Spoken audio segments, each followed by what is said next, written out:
નમસ્કાર. આગામી માર્ચ માસમાં ધોરણ 10 અને 12ના વિદ્યાર્થીની પરીક્ષા ગુજરાત માધ્યમિક અને ઉચ્ચતર માધ્યમિક શિક્ષણ બોર્ડ દ્વારા લેવામાં આવનાર છે, ત્યારે આપણે પ્રતિવર્ષની જેમ ધોરણ 10 અને 12ના વિદ્યાર્થીઓના માર્ગદર્શન માટે તેમજ તેઓને પ્રોત્સાહન અને પ્રેરણા મળે તે હેતુથી મહાનુભાવોના વક્તવ્યનું પ્રસારણ કરીએ છીએ. આ પ્રસારણમાં આપ સૌ વિદ્યાર્થી મિત્રોને પરીક્ષાનું કોઈપણ પ્રકારનું ટેન્શન આપ અનુભવો નહીં અને સ્વસ્થ ચિત્તે પરીક્ષાની ખૂબ જ સારી રીતે તૈયારી કરો અને પરીક્ષામાં સારી સફળતા પ્રાપ્ત કરો, એ જ બોર્ડનો હેતુ છે. આજે આપણી વચ્ચે જે મહાનુભાવ ઉપસ્થિત છે તેઓ શ્રીનું નામ ડૉક્ટર પ્રશાંત ભીમાણી છે. ડૉક્ટર પ્રશાંત ભીમાણી સાહેબનું બોર્ડ પરિવાર વતી હું હૃદયપૂર્વક સ્વાગત કરું છું. Thank you. સાહેબનો પરિચય જો આપ સૌને આપું તો ડૉક્ટર પ્રશાંત ભીમાણી એ ગુજરાતના જ નહીં પરંતુ સમગ્ર દેશના ખૂબ જ જાણીતા એવા સાયકોલોજિસ્ટ છે. છેલ્લા 25 વર્ષથી તેઓ મનોચિકિત્સાના ક્ષેત્રમાં કામ કરી રહ્યા છે. સાથે સાથે વર્તમાનપત્રોમાં પણ એમની કોલમ આવે છે. દિવ્ય ભાસ્કરમાં કળશપૂર્તિમાં મંદુરસ્તી નામની એમની ખૂબ જ લોકપ્રિય કલમ ચાલી રહી છે, જેનો ઘણા બધા વાચક મિત્રો લાભ મેળવી રહ્યા છે. સાથે સાથે એમણે કેટલાક પુસ્તકો પણ લખેલા છે.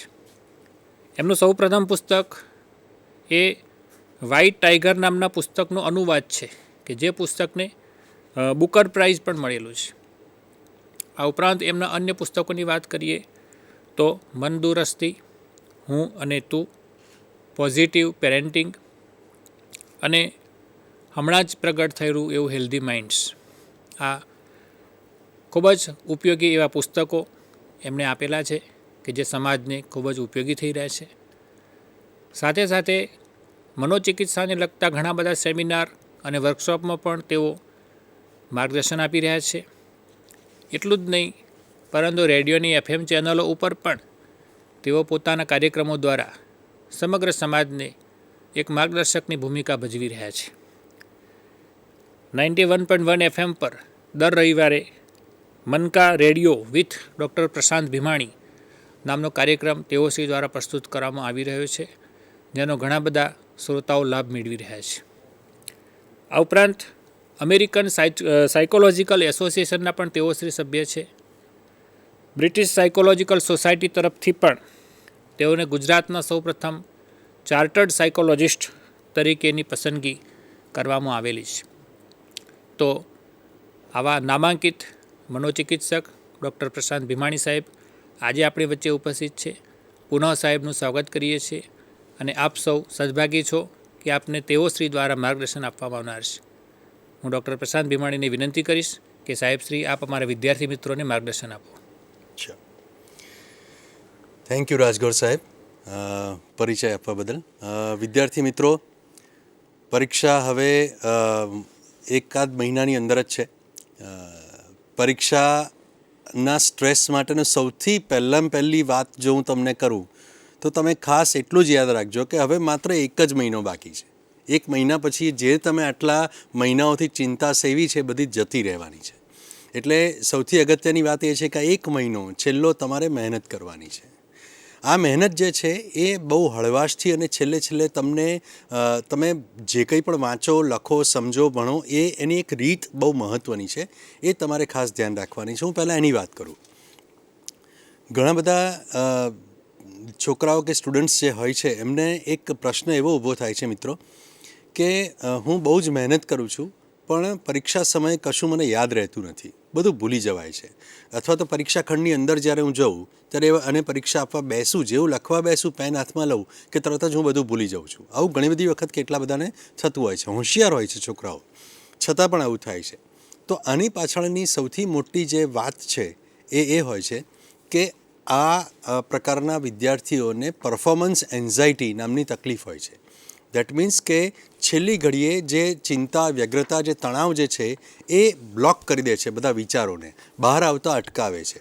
જે મહેનત કરીને તૈયાર કર્યું હોય એને આવતા અટકાવે છે. કારણ કે બીક, ભય અને ચિંતા એટલા બધા હોય છે કે જો આ પરીક્ષામાં હું નિષ્ફળ જઈશ તો મારી આખી જિંદગી ખલાસ થઈ જશે. સૌથી ખોટામાં ખોટો અને સૌથી નકારાત્મક વિચાર તો મોટો એ જ છે કે આ પરીક્ષામાં કંઈક ખરાબ થશે તો મારી આખી જિંદગી ખરાબ થઈ જશે. આ વાત બિલકુલ પાયા વગરની છે. દોસ્તો, તમે જાણો છો એ પ્રમાણે કોઈ પણ પરીક્ષા જે છે એ જીવનની છેલ્લી પરીક્ષા નથી હોતી. આ ખાસ યાદ રાખજો. મારે તમને એ કહેવું છે કે શું શું થાય, ઘણા બધા લોકોને જે અનુભવ થાય છે પરીક્ષા ખંડમાં જતી વખતે, એ શું થાય, બહુ કન્ફ્યુઝન ઘણા બધાના મનમાં હોય છે, શું પૂછાશે શું નહીં પૂછાય, કેવી પરીક્ષા જશે. સામાન્ય ટેન્શન તો બધાને હોય. ટેન્શનના જે પ્રકારો છે એ પણ હું તમને વાત કરીશ કે કયા પ્રકારના સ્ટ્રેસ હોઈ શકે. પણ જ્યારે વ્યક્તિને એ એન્ઝાયટી કે સ્ટ્રેસ થાય ત્યારે એવા સંજોગોમાં પરસેવો છૂટી જાય, હાથ પગના તળિયામાં વધારે પરસેવો થઈ જાય, હૃદયના ધબકારા વધી જાય, પેટમાં ગરબડો થઈ જાય, માથું દુખવા માંડે, શરીર ક્યાંક દુખવા માંડે, એકદમ જ એવી બીક લાગે કે હું કશું જ નહીં કરી શકું. અને આ જે બીક જે છે એ બીકના કારણે એ કદાચ ફેઇન્ટ પણ થઈ જાય, એટલે બેભાન પણ થઈ શકે, આવું પણ થઈ શકે. આ બધું એકસાથે ના થતું હોય તો આમાંથી કંઈક થતું હોય એવું પણ બને. તો આ જે છે એ પરફોર્મન્સ એન્ઝાયટીના લક્ષણો છે. અને આવું બીજી કોઈ પરીક્ષા પહેલાં પણ થતું હોય અને છેલ્લી પરીક્ષા માટે તો સખત થાય.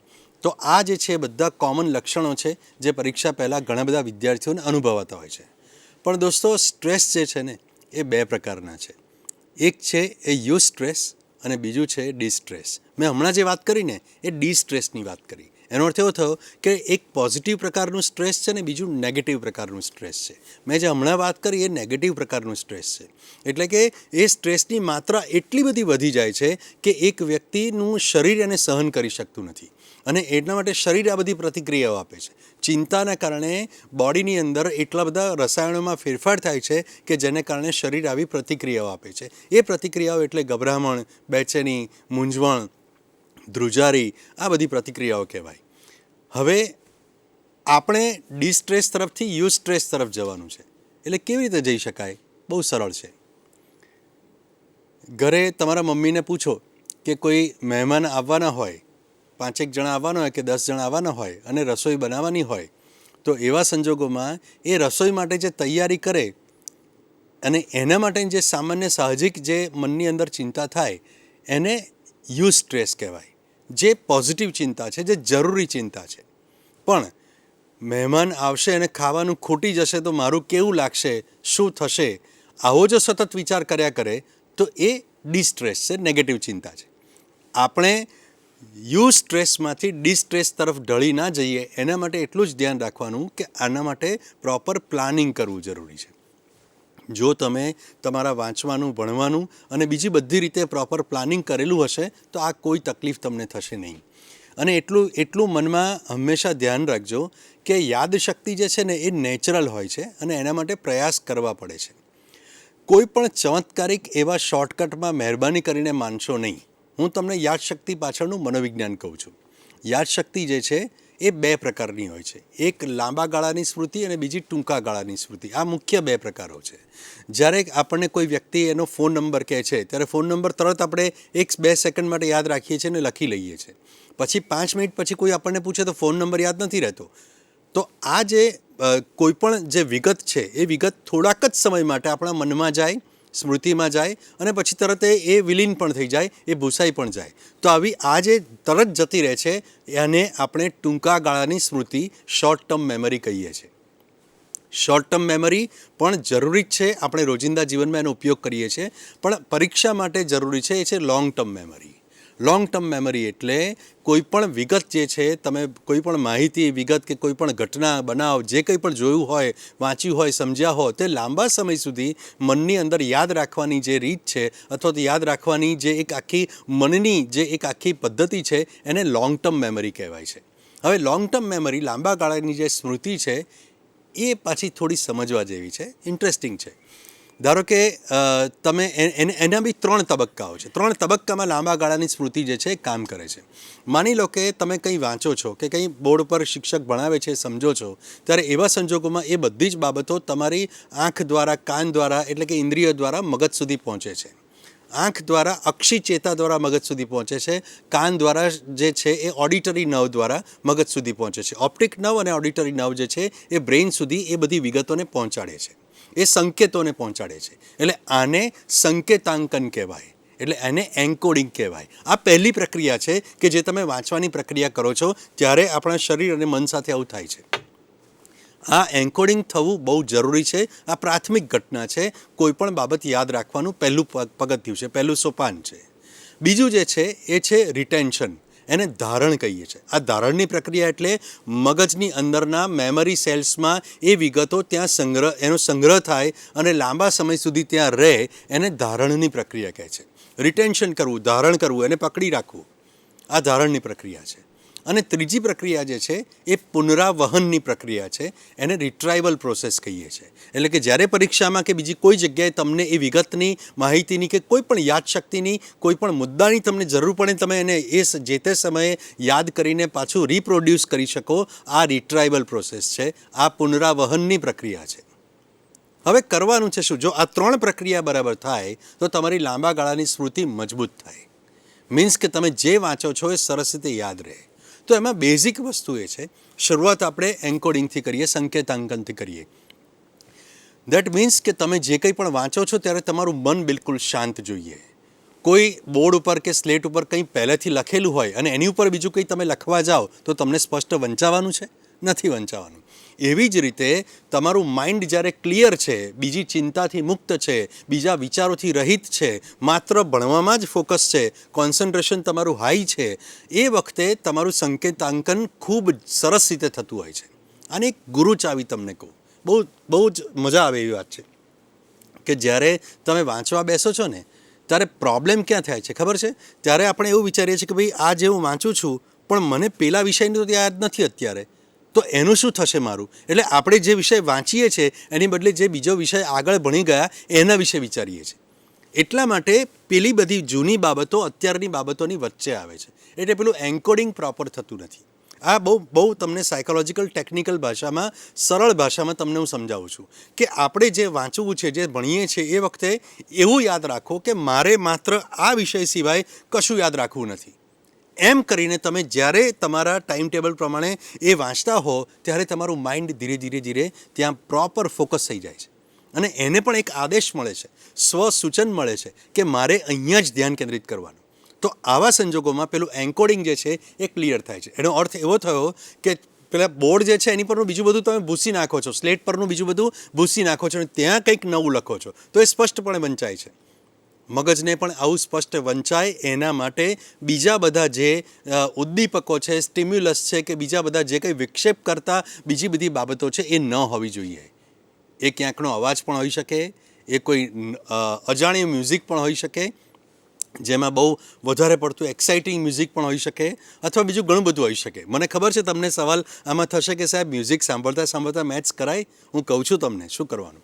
પણ એટલું યાદ રાખો કે બીજા કોઈના અવાજો છે, તમારા પોતાના વિચારો છે, તમારી પોતાની બીક છે, ભય છે, ચિંતા છે, અને અત્યારે બાજુ મૂકી દો. તમે વાંચવા બેઠા છો ત્યારે માત્ર ત્યાં અને ત્યાં જ તમારું ધ્યાન હોય એ કમ્પલસરી જરૂરી છે. અને આ ધ્યાન રાખી શકાય છે, એને પાછું મેળવી શકાય છે, પ્રયત્ન કરવાથી આ પાછું આવે છે. આ યાદ રાખજો. બીજી વાત જે છે એ રિટેન્શનની વાત છે, ધારણની વાત મેં કરી.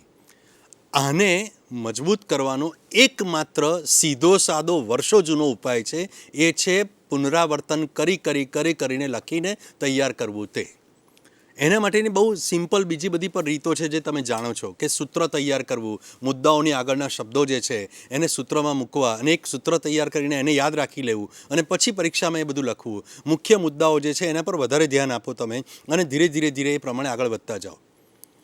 પણ દોસ્તો, તમે જ્યારે એકલા મનમાં વાંચો છો ને એની બદલે જો તમે તમારા ખંડમાં હો, અભ્યાસ ખંડમાં હો અને તમે મોટેથી વાંચો છો તો ઘણી બધી રીતે આ બાબત જે છે વધારે મજબૂત રીતે તમારા મનમાં અંકિત થાય છે, એટલે કે એનું ધારણ વધારે મજબૂત રીતે થાય છે.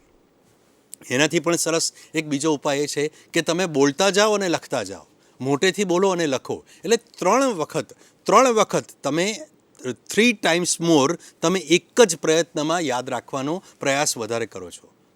કેવી રીતે? 3 ગણો પ્રયાસ થાય છે. એક તો તમે વાંચો છો ત્યારે એ વસ્તુ વંચાય છે મગજને, બીજું, તમે બોલો છો ત્યારે તમારા મગજને પ્રોસેસ કરવું પડે છે બોલતા પહેલાં, એટલે એ પણ મગજની અંદર અંકિત થાય છે. અને તમે જે બોલો છો એ તમે પોતે પણ સાંભળો છો, તમારી જાણ હોય કે જાણ બહાર તમે સાંભળો જ છો, અને સાથે લખો પણ છો. એટલે લખવા માટે પણ તમારે તૈયાર થવું પડે છે. એટલે આ 3 રીતે તમે એકની એક વાતને વધારે મજબૂત કરી રહ્યા છો. આ સીધી સાદી સિમ્પલ પ્રોસેસ છે. એટલે તો આપણા શિક્ષકો કહે છે કે લખીને તૈયાર કરો. પણ હું એવું કહું છું કે લખીને અને મોટેથી બોલીને તૈયાર કરો. મોટેથી એટલે બીજાને ડિસ્ટર્બ થાય એવું નથી કરવાનું, પણ આપણને એટલીસ્ટ સંભળાય એવી રીતે બોલીને તૈયાર કરવાનું છે. તો ચોક્કસ તમે આ ધારણની પ્રક્રિયા રિપીટેશનથી મજબૂત કરી શકશો. રિપીટેશન એ તમારો મહામંત્ર છે, આ યાદ રાખજો. પણ સંકેતાંકન એટલે સમજણપૂર્વકનું રિપીટેશન. સમજણ વગરનું રિપીટેશન જે છે તમને પરીક્ષામાં ક્યાંય કામ લાગવાનું નથી. મેં ઘણી બધી વાર જોયું છે કે કેટલાક લોકો અમુક મેમરી વધારવાના ટેકનિક અમુક ઉપયોગ કરે છે, અમુક એવા બધા વર્કશોપમાં જાય છે, આ બધું કરે છે. આ બધાથી કોઈ લાંબા ગાળે કોઈ ફાયદો થતો નથી. કારણ કે અલ્ટિમેટલી તમારે વસ્તુઓના 10-15 નામ નથી યાદ રાખવાના. ખરેખર તો એની પાછળનું લોજિક, એને ક્યાં વાપરવું, એને કેવી રીતે એ માહિતીને આગળ ટ્વિસ્ટ કરેલા પ્રશ્નોનો જવાબ કેવી રીતે આપવો, આ બધી બાબતો જે છે એ તમારે કરવાની છે, એ સમજવાની છે. અને એટલા માટે હું તમને કહું છું કે આવી બધી 25, 30 કે 100 બાબતોના નામ યાદ રહે એટલે તમે પરીક્ષામાં સફળ નથી થતા. કદાચ માર્ક વધારે આવશે, પણ પછી આગળ જે ભણશો એ ભણવાનું તમને સમજ જ નહીં પડે. એટલે અત્યારે સમજણ સાથેનું, અન્ડરસ્ટેન્ડિંગ સાથેનું પુનરાવર્તન બહુ જરૂરી છે. આ માટે તમારા શિક્ષક તમને સૌથી વધારે મદદ કરી શકે, આ યાદ રાખજો. અને બીજી મહેનત તમારી પોતાની છે. ત્રીજો તબક્કો છે એ તબક્કો છે પુનરાવહનનો, એટલે કે રિટ્રાઇવલનો. રિટ્રાઇવલ કરવા માટે તમારે તમારી જાતે પેપર્સ લખવા જરૂરી છે. પેપર 2 રીતે લખાય છે. એક પેપર જે છે એ એવું લખો તમે કે જેની અંદર ગણતરીઓ વધારે આવતી હોય, અને એક પેપર એવું લખો કે જેમાં થિયરી વધારે આવતી હોય. દિવસમાં એટલીસ્ટ 2 પેપર તમે લખો તો પણ તમે ઘણું બધું કરી શકશો. આ બંને પેપરની અંદર પણ જે લખવાની રીત છે તમે જાણો છો. મારે એ રીત તમને કહેવાની નથી કે તમને જે આવડે એ પહેલાં લખો, બાકીનું પછી લખો, એ તમે જાણો છો. પણ હું તમને એટલા માટે પેપર્સ લખવાની વાત કરું છું કે તમે પરીક્ષાના માહોલથી ધીરે ધીરે પરિચિત થાઓ છો. અને પરીક્ષાના માહોલથી પરિચિત થાવ એટલા માટે તમારો પેલો ફિયર, પેલું ડિસ્ટ્રેસ જે છે એ ઓછું થતું જશે. આ ડિસ્ટ્રેસ ઓછું થાય એટલે તમારી ગભરામણ, બેચેની, મૂંઝવણ ધીમે ધીમે ઓછી થતી જાય.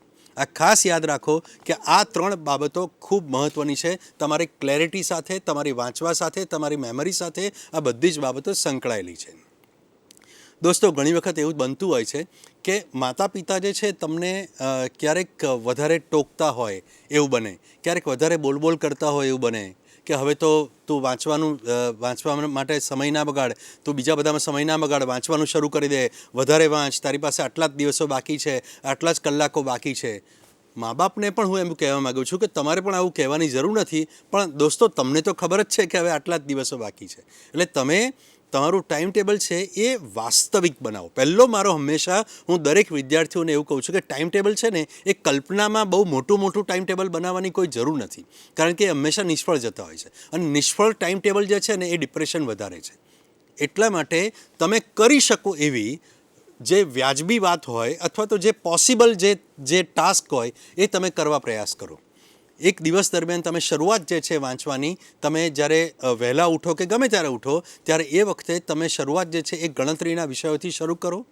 એ પછી તમે જે ડિસ્ક્રિપ્ટિવ સબ્જેક્ટ્સ તમે વાંચો અને એની સાથે લખો અને તૈયાર કરો. અને રાત્રે સૂતા પહેલાં પણ ફરીથી પાછું જેમાં લખવાનું વધારે આવે, ગણતરી વધારે આવે એવું કંઈક કરો.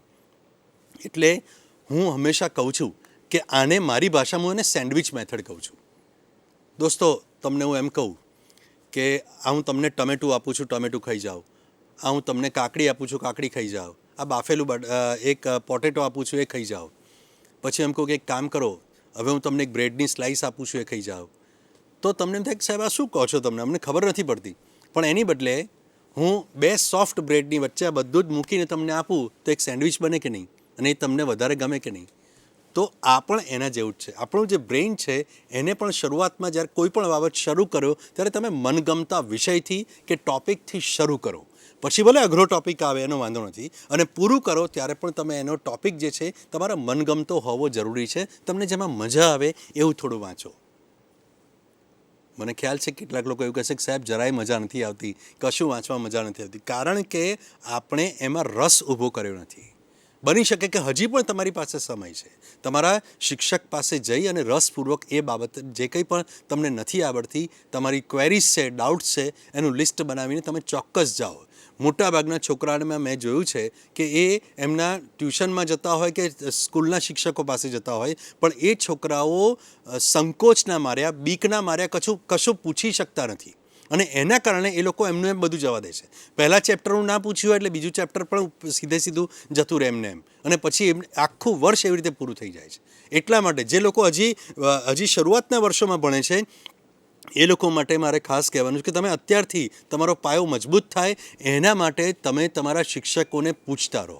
શિક્ષકનું કામ જ તમને સમજાવવાનું છે. તમારે શરમ કે સંકોચ રાખવાની કોઈ જરૂર નથી. બીજી મહત્ત્વની વાત, દોસ્તો, ડિપ્રેશન આવે છે ત્યારે ઘણા બધા વિદ્યાર્થીઓને મેં જોયું છે કે એ લોકોનું રડવાનું શરૂ થઈ જાય છે. એ લોકોને એવું થાય છે કે હવે હું કશું જ નહીં કરી શકું જીવનમાં. ઊંઘ ના આવે, અથવા તો વધારે પડતી ઊંઘ આવે, અથવા તો આખો દિવસ મેગી કે પ્રકારનું જંક ફૂડ ખાવાનું જ મન થાય. આખો દિવસ એવું જ કરવાનું મન થાય કે જેનાથી એ ધીરે ધીરે ભાગે પોતાના કામથી. એસ્કેપિઝમ ઊભું થાય, ભાગડ વૃત્તિ ઊભી થાય. આવું કંઈ પણ થતું હોય તો ચેતી જાઓ સૌથી પહેલાં, અને તમારા મમ્મી પપ્પાને કહો કે મને મનમાં આવું થાય છે. તો એ તમને સાયકોલોજિસ્ટ પાસે લઈ જાય, કાઉન્સેલિંગ કરાવે. કારણ કે કાઉન્સેલિંગ કરાવવું એ કોઈ ખરાબ બાબત નથી. તમારા મનને મજબૂત કરવું એ કોઈ ખરાબ બાબત નથી. એનાથી કોઈ પણ જાતનું પાગલપન કે ગાણપણ છે એવું કહેવાતું નથી. એટલે ખાસ યાદ રાખો કે તમને ધારો કે એવું લાગતું હોય કે મારાથી કશું જ નહીં થઈ શકે, હવે હું શું કરીશ, સાવ ડાઉન કે ડલ થઈ ગયો છું, તો એટલું યાદ રાખો કે એ જ ક્ષણે તમે ઘણું બધું કરી શકશો.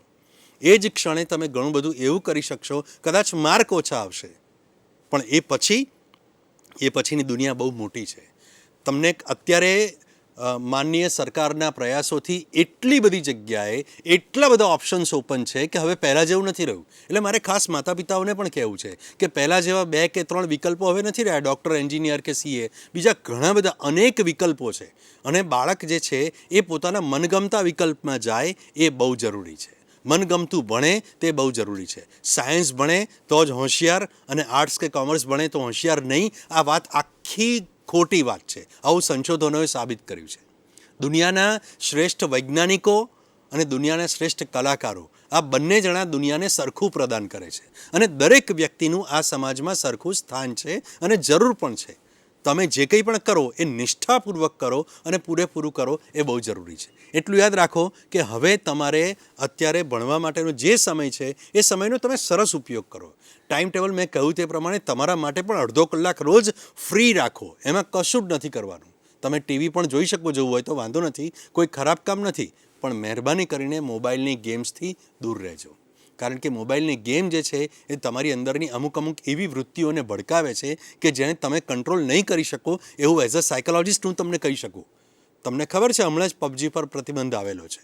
એટલે ઘણા બધા છોકરાઓ આ રમતા હોય છે. એ રમવાનું છોડીને બહારની ગેમ રમો ને દોસ્તો, બહુ મજા આવશે. તમે બહાર તો જુઓ કેટલા બધા લોકો, અને ભેગા થઈને એક ટીમમાં રમાશે બહાર. મને ખબર છે PUBGમાં પણ જોડે રમી શકો, પણ બહાર જઈને રમો એનો આનંદ જ જુદો છે. તમે ફિઝિકલી મજબૂત થાઓ છો, અને તમે જે ગેમ બહાર રમો છો એના કારણે તમારું શરીર મજબૂત થાય છે, મન પણ મજબૂત થાય છે, અને તમે જે ભણો છો તે સરસ રીતે ભણી શકો છો. એટલે એટલું યાદ રાખો કે તમે આઉટડોર ગેમ્સ પર વધારે ધ્યાન રાખો, અને પરીક્ષાના આગલા દિવસે પણ તમારે રિલેક્સ થવું બહુ જરૂરી છે. જે લોકો રાતના ઉજાગરા કરીને દિવસે ઊંઘે છે એ લોકો પોતાના શરીરની ઊંઘની સાયકલને બિલકુલ બગાડે છે. મારે ખાસ દોસ્તો તમને કહેવું છે કે એવું જરૂરી નથી કે રાત્રે મોડે સુધી જાગો તો જ બધું યાદ રહે, અને સવારે વહેલા ઉઠી જાઓ તો જ બધું યાદ રહે. તમારા શરીરને માફક આવે એ રીતે દિવસ આખો આપણે કામ માટે બનેલો છે. સવારે થોડા વહેલા ઉઠો અને આખો દિવસ કામ કરો, રાત્રે સમયસર સૂઈ જાઓ. તમારું પેપર રાત્રે છે, તમારે રાત્રે પેપર લખવાનું છે, જે ફાઇનલ એક્ઝામનું પેપર રાત્રે આવવાનું છે? ના. આ બીજી મહત્ત્વની વાત તમને કહું છું કે જે સમયે તમને પેપર મળવાનું છે, ધારો કે બપોરે 3 થી 6 હોય કે સવારે 11 થી 1 હોય, જે સમય હોય એ સમય દરમિયાન તમે પેપર લખવાની પ્રેક્ટિસ કરો. કારણ કે તમારું બ્રેઇન એ ટાઈમ સાથે ધીરે ધીરે કન્ડિશન થઈ જાય છે, જોડાઈ જાય છે, અને એનાથી તમને બહુ ફાયદો થશે. એટલે છેલ્લી ઘડીએ જ્યારે તમે પેપર લખતા હશો ત્યારે એ સમયે તમને પેપર લખવાની પ્રેક્ટિસ હશે જ, એટલે તમને ચોક્કસ ફાયદો થશે. દોસ્તો, ઊંઘ બહુ જરૂરી છે. ઊંઘના કલાકો નિશ્ચિત સમય તમે લાઇટ બંધ કરી મોબાઈલને તો બાજુ પર જ રાખજો બિલકુલ, અને ચોક્કસપણે તમે સૂઈ જાઓ. સૂતા પહેલાં તમે થોડા વોર્મ પાણીથી અથવા તો તમે સ્નાન કરી દો જે રીતે કરતા હોય રીતે, અને પછી શાંતિથી સૂઈ જાઓ. હું તમને એક સરસ રિલેક્સેશનની મેથડ બતાવું છું જે તમે જાતે કરશો, તમારું માઇન્ડ સ્ટ્રેસમાંથી મુક્ત થશે. આ મેથડ બહુ ઇઝી છે દોસ્તો. તમે રાત્રે જ્યારે ફ્રેશ થઈને સ્નાન કરીને બધા કામ પતી જાય, તમે નાઇટ ડ્રેસ પહેરીને જ્યારે સૂઈ જાઓ છો, ત્યારે સૌથી પહેલાં મનમાં એ વિચારી લો કે મેં આજે જેટલું કર્યું છે, જેવું કર્યું છે, એ કામથી મને સંતોષ છે અને કાલે વધારે સારી રીતે હું કામ કરીશ. આ એક મનમાં એક વાક્ય વિચારીને તમે સૂઈ જાઓ છો, બરાબર. સૂતા પહેલાં તમારે તમારી જાતને બિલકુલ રિલેક્સ કરવાની છે. બંને પગ વચ્ચે લગભગ 1-1.5 ફૂટ જેટલું અંતર રાખો. બંને હાથને આવી રીતે રાખો. જે શવાસનની મુદ્રા છે એ મુદ્રામાં તમે સૂઈ જાઓ અને ઊંડા શ્વાસ લઈને બહાર કાઢો. જ્યારે ઊંડા શ્વાસ લઈને બહાર કાઢો છો ત્યારે શરીર ધીમે ધીમે ધીમે ધીમે શાંત થતું જાય છે. આપણા શરીરની નર્વસ સિસ્ટમના પેટા વિભાગો છે એ પણ ધીરે ધીરે શાંત થાય છે. મન અને શરીર બંને એક બ્રિધિંગની લય સાથે શાંત થતા જાય. એમ તમે તમારી જાતને એ વખતે પહેલાં કહી દો કે તમારે સવારે કેટલા વાગે ઉઠવું છે. આજે જ પ્રયત્ન કરજો. તમે જુઓ કે તમે નક્કી કરીને સૂઈ જશો ને એ જ ટાઈમે લગભગ તમે ઉઠી શકશો. આ આપણા મનના સબકોન્શિયસ માઇન્ડની આ તાકાત છે, એ તમને ઉઠાડશે. એટલે તમે તમારા સબકોન્શિયસને તૈયાર કરો છો, તમારા મનને તૈયાર કરો છો કે હું હોશિયાર છું, હું બુદ્ધિશાળી છું અને મારી બધી જ તાકાતનો સરસ રીતે ઉપયોગ કરી અને હું પરીક્ષામાં ઉત્તમ પરિણામ પ્રાપ્ત કરીશ. આવું સ્વસૂચન તમે તમારી જાતને આપી શકો. તમે ચોક્કસ એવું વિચારી શકો કે હું જીવનમાં સફળ થવા માગું છું. સફળનો અર્થ હું સરસ રીતે કામ કરવા માગું છું. તો તમે ચોક્કસપણે આ સ્વસૂચનના કારણે તમે માઇન્ડથી અને બોડીથી બિલકુલ રિલેક્સ થઈ અને બીજા દિવસે એ તમે ફીલ કરી શકશો, તમે અનુભવી શકશો કે આ તો વર્ક કરે છે. તમને મેજિક જેવું લાગશે કે આ તો કામ કરે છે. બેઝિકલી આ મનોવિજ્ઞાન છે. મનોવિજ્ઞાન એ કહે છે કે તમે તમારી જાતને જે રૂટીનમાં સ્વસૂચન આપ્યા કરો એ ચોક્કસપણે કામ કરે. જો તમે તમારી જાતને એવું સ્વસૂચન આપતા હશો કે બહુ અઘરું છે, મને તો નહીં આવડે, હું શું કરીશ પરીક્ષામાં, તો નેગેટિવ વધતું જાય. પણ તમે એવું કરો કે ના, મને તો આવડે છે, હું પ્રયાસ કરું છું અને ધીરે ધીરે સફળ થઉં છું, મને હજી પણ વધારે આવડશે, ચોક્કસ બધું યાદ રહેશે, તો ધીરે ધીરે એ મજબૂત થતું જાય. તમે જેને પોષણ આપો એ મજબૂત થાય. તમારા મનના પોઝિટિવ વિચારને હંમેશા પોષણ આપો. માતા પિતા સાથે વાત કરતા રહો, ચૂપ ના રહો. તમને જે મનમાં આવે તે બધું શેર કરો. તમારા મિત્રને પણ શેર કરી શકો, માતા પિતાને પણ શેર કરી શકો, ભાઈ બહેનને પણ શેર કરી શકો, પણ એ કરો એ જરૂરી છે. તમારા માતા પિતાએ તમને આ લેવલ સુધી પહોંચાડવામાં ખૂબ મહેનત કરી છે. એટલે દોસ્તો, એમને પણ તમે શું કરો છો એ જાણવાનો અધિકાર છે. હું એમને ચોક્કસ કહીશ કે તમને નહીં ટોકે, પણ છતાં પણ તમે વાત તો કરો કે મારો દિવસ આજે આવો ગયો, અને શાંતિથી તમારી વાત કરો. તમે એમને પણ સાંભળો શાંતિથી, અને એ જે કંઈ પણ કહે છે એની પાછળ પ્રેમ હશે. પણ માતા પિતાનું એટલું ચોક્કસ કહીશ કે આખો દિવસ માથા પર ફર્યા ના કરતા હેલિકોપ્ટર પેરેન્ટ્સ અમે એને કહીએ છીએ. જે લોકો માથા પર ફર્યા કરે છે અને બાળકને પૂછ્યા જ કરે છે કયો ટૉપિક પત્યો, શું પત્યું, પ્લીઝ એવું ના કરતા. બાળક જાણે છે. અને દોસ્તો, હું આપ સૌને પણ કહું છું કે તમે જાણો છો કે હવે મારે શું કરવાનું છે. તમે તમારા જે ટાઈમ ટેબલ પ્રમાણે આગળ વધતા જાઓ, અને વાસ્તવિક ટાઈમ ટેબલ, મેં કહ્યું છે શબ્દ યાદ રાખજો, એ વાસ્તવિક ટાઈમ ટેબલ બનાવી અને આગળ વધતા જાઓ. ધીરે ધીરે ચોક્કસપણે તમે સફળ થશો. મને આશા છે કે આ સિમ્પલ વસ્તુઓ છે, તમે જાણો છો, પણ મેં તમને એ બતાવ્યું છે કે આ કેવી રીતે કરવાનું. દુનિયામાં એટલું યાદ રાખજો દોસ્તો, કોઈ ચમત્કાર નથી થતો. આપણે મહેનત કરવી જ પડે છે, ઓનેસ્ટીથી કરવી પડે છે મહેનત, હાર્ડવર્ક કરવું પડે છે, સ્માર્ટ વર્ક કરવું પડે છે, પણ કોઈ પણ જાતના શોર્ટકટ અપનાવતા નહીં. ઓછા માર્ક આવશે તો બીજે પણ એડમિશન મળશે, ચોક્કસ મળશે. ડિગ્રી સાથે સ્કિલ બહુ જરૂરી છે. તમારામાં ડિગ્રી તમને મળશે, પણ જો સ્કિલ નહીં હોય તો તમે કશું કરી શકશો નહીં. એટલે અને સરસ જીવન જીવવું બહુ જરૂરી છે. હું તમને એવી સરસ રીતે તમારી પરીક્ષા જાય, ખૂબ સરસ ગુણથી, માર્કથી તમે ઉત્તીર્ણ થાઓ અને જીવનમાં હંમેશા હેપી રહો, ખુશ રહો. તમારું માઇન્ડ, તમારું બોડી બંને હેલ્ધી અને હેપી રહે એ માટેની શુભેચ્છા પાઠવું છું. દોસ્તો, ફરી મળીશું. આપના કોઈ પણ સવાલ હોય તો પણ અમને જણાવજો. રાજગોર સાહેબનો પણ હું અત્યારે ખૂબ ખૂબ આપનો આભાર માનું છું સાહેબ, કે મને અત્યારે મિત્રો સાથે વાત કરવાની તક પૂરી પાડી, અને આપ સૌને ખૂબ ખૂબ શુભેચ્છાઓ. Thank you. વિદ્યાર્થી મિત્રો, આજે આપણી વચ્ચે ડૉક્ટર પ્રશાંત ભીમાણી સાહેબ ઉપસ્થિત રહ્યા અને આપ સૌને ખૂબ જ અમૂલ્ય એવું માર્ગદર્શન આપ્યું. ફક્ત તનની તંદુરસ્તી નહીં પણ સાથે સાથે મનની પણ તંદુરસ્તી એટલી જ જરૂરી છે. કારણ કે તન સ્વસ્થ અને મન સ્વસ્થ આ બંને સ્વસ્થ હોય તો જ આપણે આપણું લક્ષ્ય પ્રાપ્ત કરી શકીએ છીએ. અને આપણું લક્ષ્ય કેવી રીતે પ્રાપ્ત કરી શકીએ, આપણી માનસિક જેને તંદુરસ્તી કહી શકાય એ કેવી રીતે આપણે સારી રીતે સાચવી શકીએ, આપણે પરીક્ષાની તૈયારી કેવી રીતે કરવી જોઈએ, યાદ કેવી રીતે રાખવું જોઈએ, આ બધી બાબતો અંગે આપ સૌને ડૉક્ટર ભીમાણી સાહેબે ખૂબ જ ઉપયોગી એવું માર્ગદર્શન આપ્યું છે. આપ સૌ આ માર્ગદર્શન દ્વારા હવે જે કંઈ સમય બાકી રહ્યો છે તેમાં પરીક્ષાને લગતી ખૂબ સારી એવી તૈયારી કરશો અને કોઈપણ જાતના ટેન્શન વિના સ્વસ્થ ચિત્તે સારી રીતે તૈયારી કરો એવી અમારી સૌની આપને શુભેચ્છા છે. અને આ પરીક્ષામાં આપ સારી એવી સફળતા પ્રાપ્ત કરો અને માત્ર આ પરીક્ષા જ નહીં પરંતુ જીવનમાં પણ આપ ખૂબ સારી એવી સફળતા પ્રાપ્ત કરો. અને ડિગ્રીની સાથે સાથે સ્કિલ પણ જરૂરી છે એવો ડૉક્ટર ભીમાણી સાહેબનો જે સંદેશ છે એ પણ આપ સૌ યાદ રાખો, એ ખૂબ જરૂરી છે. આજે આ બાયસેગના સ્ટુડિયોમાં અમારા આમંત્રણને માન આપીને ડૉક્ટર ભીમાણી સાહેબ ઉપસ્થિત રહ્યા અને આપ સૌને ખૂબ જ સારું એવું માર્ગદર્શન આપ્યું. એ બદલ ગુજરાત માધ્યમિક અને ઉચ્ચતર માધ્યમિક શિક્ષણ બોર્ડ વતી હું સાહેબનો હૃદયપૂર્વક આભાર વ્યક્ત કરું છું. અને આપ સૌ વિદ્યાર્થી મિત્રોને આવનારી પરીક્ષા માટેની પુનઃ શુભકામનાઓ પાઠવું છું. અસ્તુ. જય હિન્દ, જય ગુજરાત.